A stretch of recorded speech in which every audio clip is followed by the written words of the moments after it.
नमस्ते साथीहरू, म राधेश्याम ठाकुर र आज हामी चाहिँ भूगोलको बारेमा हामी चाहिँ डिस्कस गर्छौं र भूगोलको बारेमा पढ्दाखेरि के पढ्नुपर्छ भनेर आज हामी चाहिँ कम्प्लिट त्यसको स्टडी गर्छौं। भूगोललाई इंग्लिशमा जियोग्राफी भनेर भन्छ। भूगोललाई इंग्लिशमा जियोग्राफी भनेर भन्छ। जियोग्राफीमा अलिकति ध्यान दिएर सुन्नु होला, ध्यान दिएर हेर्नु होला। जियोग्राफीमा दुईवटा टर्म मिलेर बनेको छ, Jio plus graphy. Jio plus graphy. Jio को अर्थ हुन्छ, जियो मिन्स अर्थ, पृथ्वी। जियो भन्नुको अर्थ पृथ्वी हुन्छ भने ग्राफी भन्नुको अर्थ डिस्क्रिप्सन। ग्राफी भन्नुको अर्थ डिस्क्रिप्सन। यसको मिनिङ हेर्दाखेरि के रहेछ भन्दाखेरि अर्थको बारेमा डिस्क्रिप्सन गर्ने, स्टडी गर्ने ब्रान्च जुन हुन्छ त्यसलाई हामी चाहिँ भूगोल जियोग्राफी भन्छौँ। मतलब पृथ्वीको बारेमा अध्ययन, अनुसन्धान अथवा विश्लेषण गर्ने शास्त्रलाई के भनिन्छ त भन्दाखेरि भूगोल भनिन्छ। पृथ्वीको बारेमा अध्ययन, अनुसन्धान अथवा विश्लेषण गर्ने शास्त्रलाई भूगोल भनिन्छ। ओके, यसको डेफिनेसन दिँदाखेरि के रहेछ भन्दाखेरि स्टडी अबाउट द अर्थ। पृथ्वीको बारेमा अध्ययन गर्ने शास्त्रलाई के भन्ने, यो जियोग्राफी भनिन्छ। अब यो जियोग्राफी भनेर पृथ्वीको बारेमा अध्ययन गर्ने शास्त्रलाई जियोग्राफी भन्ने कुरा कसले पत्ता लगाएको भन्दाखेरि, यो जियोग्राफी कसले पत्ता लगाएको भन्दाखेरि इराटोस्थेनिजले पत्ता लगाएको। इराटोस्थेनिजले पत्ता लगाएको। कसले पत्ता लगाएको भन्दाखेरि इराटोस्थेनिज भन्ने साइन्टिस्टले पत्ता लगाएको। उहाँ चाहिँ कहाँको हुनुहुन्थ्यो भन्दाखेरि ग्रिसको हुनुहुन्थ्यो। कहाँको हुनुहुन्थ्यो त? ग्रिसको। अब जियोग्राफी शब्द कसले पत्ता लगाएको भन्दाखेरि इराटोस्थेनिज भन्ने साइन्टिस्टले पत्ता लगाउनु भएको। अब इराटोस्थेनिज भन्ने साइन्टिस्टले पत्ता लगाउनु भएको भन्दाखेरि त्यसै कारणले इराटोस्थेनिजलाई फादर अफ जियोग्राफी पनि भन्छ। फादर अफ जियोग्राफी भनेर भन्छ। फादर अफ जियोग्राफी भनेर कसलाई बुझिन्छ भन्दाखेरि इराटोस्थेनिजलाई। फादर अफ जियोग्राफी भनेर कसलाई बुझिन्छ भन्दाखेरि इराटोस्थेनिजलाई बुझिन्छ। उहाँको जन्म, इराटोस्थेनिजको जन्म कहिले भएको भन्दाखेरि ईसा पूर्व 276 मा र मृत्यु कहिले भएको भन्दाखेरि ईसा पूर्व 194 मा, है त। फादर अफ जियोग्राफी भनेर कसलाई बुझ्ने भन्दाखेरि इराटोस्थेनिज भन्ने व्यक्तिलाई बुझिन्छ, साइन्टिस्ट हो उहाँ चाहिँ। र यो फादर अफ जियोग्राफी भनेर कसलाई, इराटोस्थेनिज भन्ने व्यक्तिलाई बुझिन्छ भने यो father of modern geography. Modern geography भनेर कसलाई, फादर अफ मोडर्न जियोग्राफी, आधुनिक भूगोलको पिता भनेर कसलाई बुझिन्छ? Father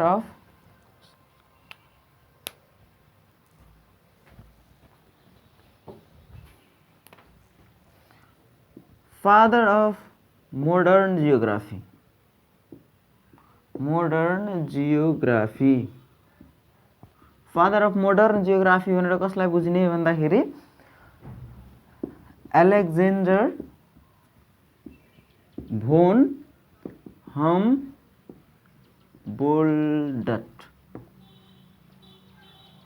father of modern geography भनेर कसलाई बुझिन्छ भन्दाखेरि अलेक्जेन्डर भोन हमबोल्ड्ट। ओके, अब यो इराटोस्थेनिजले त मात्रै यो जियोग्राफी मात्रै पत्ता लगाएको छ त, यसले हैन। यो इराटोस्थेनिजले जियोग्राफी अलावा यसको धेरै कुराहरू पनि उहाँले चाहिँ पत्ता लगाउनु भएको। अब उहाँले के पत्ता लगाउनु भएको भन्दाखेरि पत्ता लगाएको कुराहरू, पत्ता लगाएको भन्दाखेरि के पत्ता लगाएको त latitude, longitude. Latitude and longitude. Latitude and longitude. Latitude longitude भन्नाले कस्तो भयो भन्दाखेरि अक्षांश र देशान्तर, देशान्तर र अक्षांशको कुराहरू पत्ता लगाउनु भएको हो। अर्को लिप इयर, प्रत्येक 4-4 वर्षमा आउने भन्दाखेरि लिप इयर जुन चाहिँ 366 दिनको हुन्छ, जुन चाहिँ कसले पत्ता लगाएको भन्दाखेरि लिप इयर, यो चाहिँ इराटोस्थेनिज भन्ने साइन्टिस्टले पत्ता लगाउनु भएको। अर्को circumstances of earth, circumstances of अर्थ, पृथ्वीको परिधि, पृथ्वीको परिधि कसले पत्ता लगाएको? इराटोस्थेनिज भन्ने व्यक्तिले पत्ता लगाउनु भएको। अर्को कुरा हुन्छ वर्ल्ड म्याप, संसारको नक्सा, पृथ्वीको नक्सा कसले पत्ता लगाएको? इराटोस्थेनिजले पत्ता लगाउनु भएको। अर्को कुरा हुन्छ distance between sun and, distance between sun and earth, पृथ्वी र सूर्यको बिचमा कति फरक छ, कति दूरी छ भनेर उहाँले पत्ता लगाउनु भएको हो। त्यसपछि अर्को के रहेछ भन्दाखेरि tilt of earth axis, earth axis, यसलाई नेपालीमा भन्छ पृथ्वीको झुकाव। पृथ्वी पूर्ण रूपले गोलो नभइकन अलिकति झुकेको अवस्था देखिन्छ, 23.5 डिग्रीले झुकेको अवस्था देखिन्छ, त्यो भनेको टिल्ट अफ अर्थ एक्सिस। यो चाहिँ कसले पत्ता लगाउनु भएको भन्दाखेरि यो इराटोस्थेनिजले पत्ता लगाएको। अर्को डायमिटर अफ अर्थ, पृथ्वीको व्यास, डायमिटर अफ अर्थ, इत्यादि कुराहरू उहाँले चाहिँ पत्ता लगाउनु भएको है त। यो जियोग्राफी शब्दमा सबभन्दा पहिला प्रोफाउन्ड गरेको इराटोस्थेनिजले हो। अनि इराटोस्थेनिजले सबभन्दा पहिला पत्ता लगाउनु भएको कारणले गर्दा यसलाई फादर अफ जियोग्राफी भनेर पनि बुझिन्छ। र फादर अफ जियोग्राफी भन्दाखेरि अब अर्को नयाँ मोडर्न फादर अफ जियोग्राफी भनेर पनि अलेक्जेन्डर भोन हमबोल्डटलाई बुझिन्छ। र इराटोस्थेनिजले मात्रै जियोग्राफी पत्ता नलगाइकन अझै पनि धेरै कुराहरू पत्ता लगाउनु भएको छ। त्यो ल्याटिट्युड लङ्गिट्युड हो, अक्षांश र देशान्तरको कुराहरू, लिप इयर टोटली कति दिनको हुने भन्दाखेरि 366 दिनको हुँदो रहेछ। Circumstance of earth, world map, distance between sun and अर्थको कुराहरू पत्ता लगाउनु भएको हो। अर्को कुरा के रहेछ भन्दाखेरि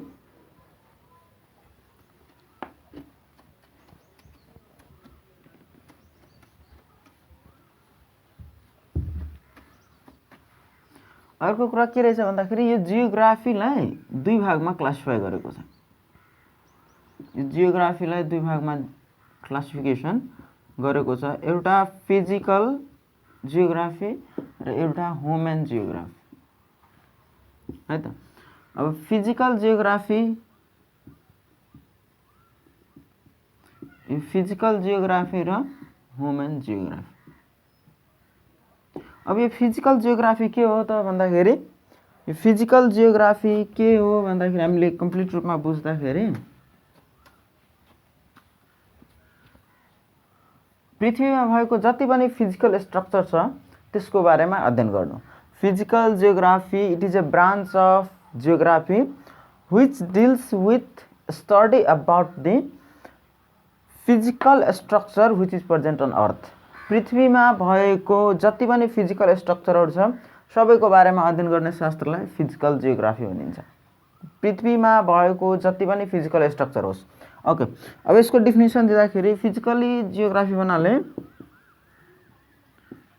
study about the physical structure of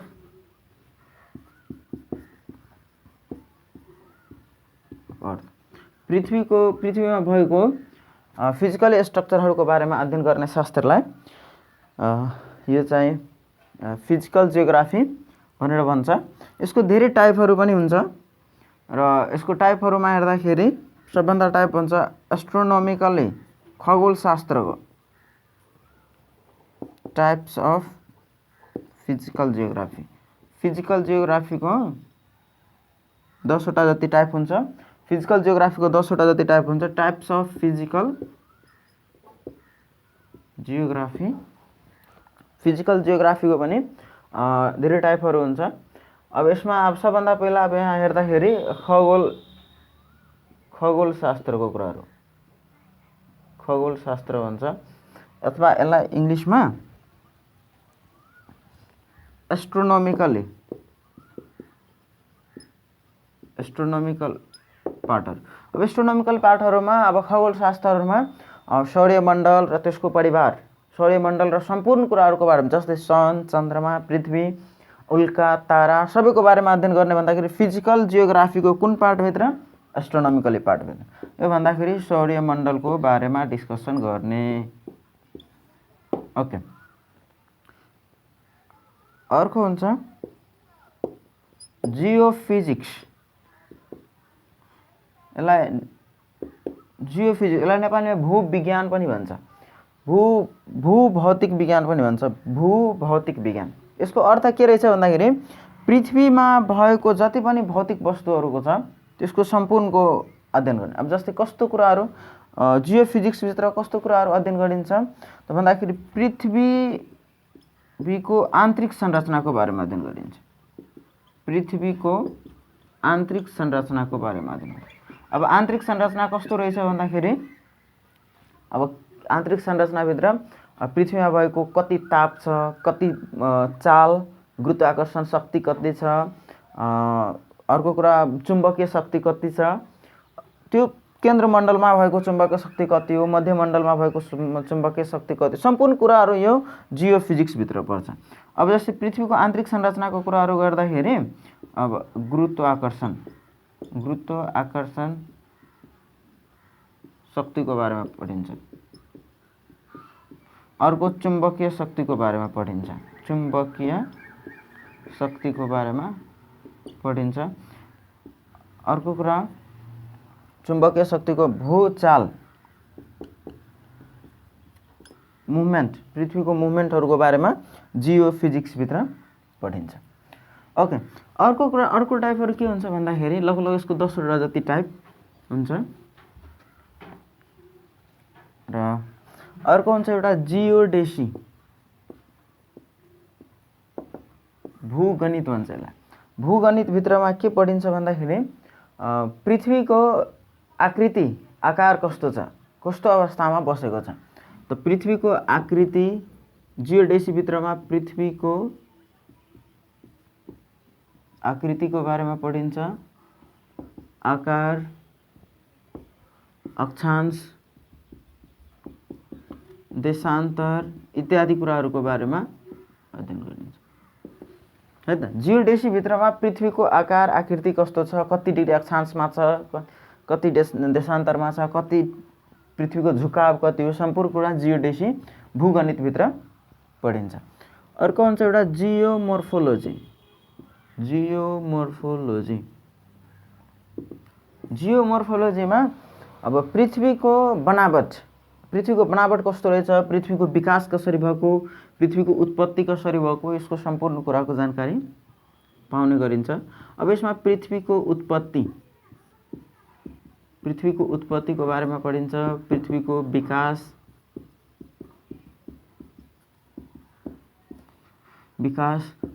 पृथ्वीको समतलीकरण,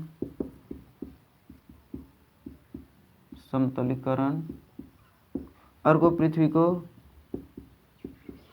विनाश इत्यादि कुराहरूको बारेमा पनि सम्पूर्ण कुराको बारेमा जियोमोर्फोलोजीभित्र अध्ययन गरिन्छ। ओके त्यस पछाडि पनि अर्को के रहेछ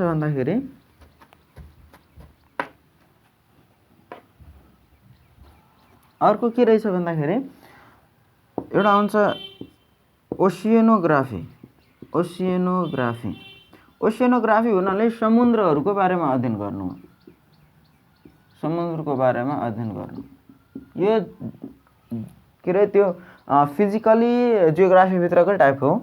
ओसिएनो जियोग्राफी एउटा हुन्छ ग्लासियर, हिम नदीहरूको बारेमा अध्ययन गर्नु, हिम नदीहरूको बारेमा, विभिन्न हिमालय पर्वतहरूको बारेमा अध्ययन गर्नु हो।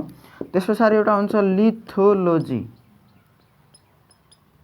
चट्टानहरूको बारेमा अध्ययन गर्नु, चट्टानको बारेमा, विभिन्न किसिमको पत्रे चट्टानहरूको बारेमा अध्ययन गर्नु। अर्को हुन्छ पेडोलोजी, माटोको बारेमा अध्ययन गर्नु, माटोको बारेमा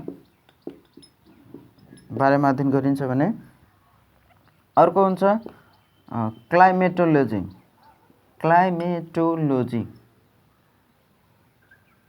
क्लाइमेटोलोजीमा विभिन्न किसिमको हावापानी, पृथ्वीमा भएको विभिन्न किसिमको हावापानीको बारेमा अध्ययन गरिन्छ, विभिन्न किसिमको हावापानीको बारेमा अध्ययन गरिन्छ भने अर्को हुन्छ के अरे अर्को के हुन्छ भन्दाखेरि बायोजियोग्राफी। यसमा विभिन्न किसिमको जीव जन्तु तथा वनस्पतिको बारेमा अध्ययन गरिन्छ।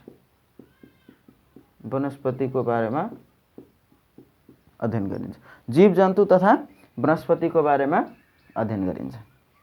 यो सबै 10 वटा जति टाइप फिजिकल जियोग्राफीको टाइप अन्तर्गतको भित्र राखिन्छ। ओके, अर्को कुरा के रहेछ भन्दाखेरि यो सक्यो फिजिकल जियोग्राफीको टाइप यति रहेको छ भने अब चाहिँ ह्युमन जियोग्राफी।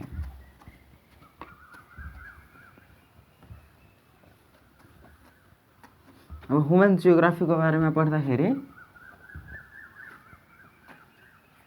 अब ह्युमन जियोग्राफीमा के रहेछ त भन्दाखेरि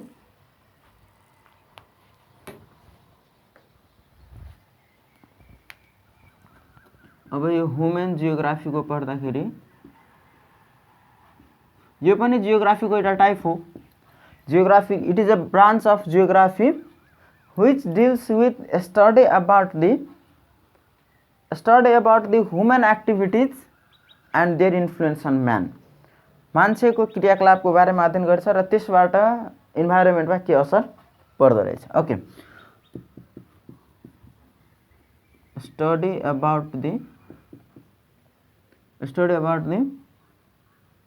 ह्युमन एक्टिभिटीज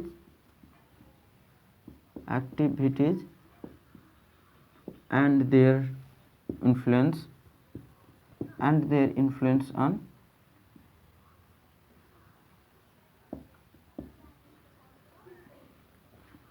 environment। मानव जातिको विभिन्न किसिमको क्रियाकलापहरूको बारेमा अध्ययन गरिन्छ र त्यसको कारणले गर्दा हाम्रो इन्भाइरोमेन्टमा के असर पर्छ भने त्यसको बारेमा स्टडी गरिन्छ। कुन ब्रान्चभित्र भन्दाखेरि ह्युमन जियोग्राफीभित्र अध्ययन गरिन्छ। अब यो ह्युमन जियोग्राफी पनि हुन्छ भनेर पत्ता लगाउने व्यक्ति को रहेछ भन्दाखेरि फादर अफ ह्युमन जियोग्राफी भनेर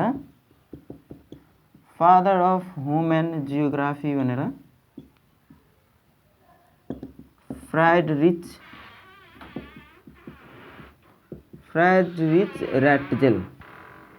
लाई बुझिन्छ। फादर अफ ह्युमन जियोग्राफी भनेर कसलाई बुझिन्छ भन्दाखेरि फ्राइडरिच लाई बुझिन्छ। र यो ह्युमन जियोग्राफीलाई दुई भागमा क्लासिफिकेसन गरेको छ। एउटा सोशल ह्युमन जियोग्राफी र एउटा के अरे इकोनोमिकल ह्युमन जियोग्राफी भनेर बुझ्छ। अब त्यस पछाडि अर्को के रहेछ भन्दाखेरि सोशल ह्युमन जियोग्राफी भन्नाले अब कसलाई सोशल ह्युमन जियोग्राफी भन्ने? सोशल ह्युमन जियोग्राफी भन्नाले study about the social phenomenon of